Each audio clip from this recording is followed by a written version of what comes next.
अवस्था में मैं पैदा हुआ, पला बढ़ा,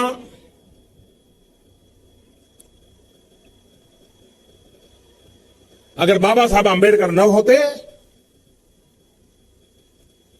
तो मैं यहां तक नहीं पहुंच पाता।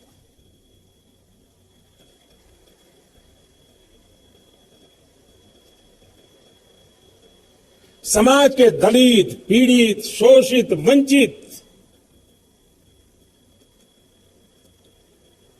सिर्फ उन्हीं का भला किया ऐसा नहीं। और कभी कभी मैं जब ये सुनता हूं तो मुझे बड़ी पीड़ा होती है कि बाबा साहब आंबेडकर दलितों के देवता थे। जी नहीं, वो मानव जात के लिए थे।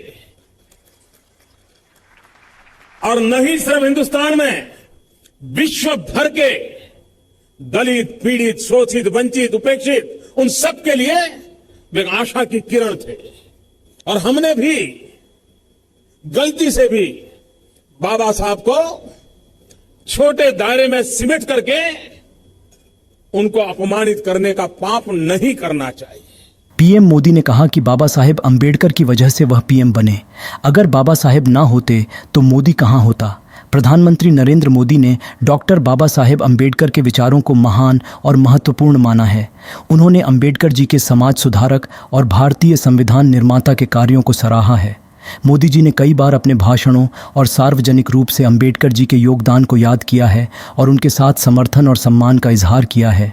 उनका मानना है कि अंबेडकर जी के विचार और आदर्शों को आज के समय में अमल में लाना हमारे समाज को विकास और समृद्धि की दिशा में महत्वपूर्ण योगदान देगा। प्रधानमंत्री मोदी ने डॉक्टर अंबेडकर के स्वाभिमान, समर्थन और भारतीय समाज के प्रति निष्ठा की महत्ता को भी जाना है। उन्होंने अंबेडकर जी के विचारों को भारतीय समाज में समर्थन का आधार माना है और उनकी महत्वपूर्ण योगदान को प्रेरणा स्रोत के रूप में उचित माना है। मोदी जी ने भारतीय संविधान की महत्ता को भी उजागर किया है, जिसे अंबेडकर जी ने अपनी महानता के साथ रचा और संपादित किया। इस प्रकार उन्होंने अंबेडकर जी को एक महान दार्शनिक, समाज सुधारक और भारतीय राष्ट्र निर्माता के रूप में स्मरण किया है।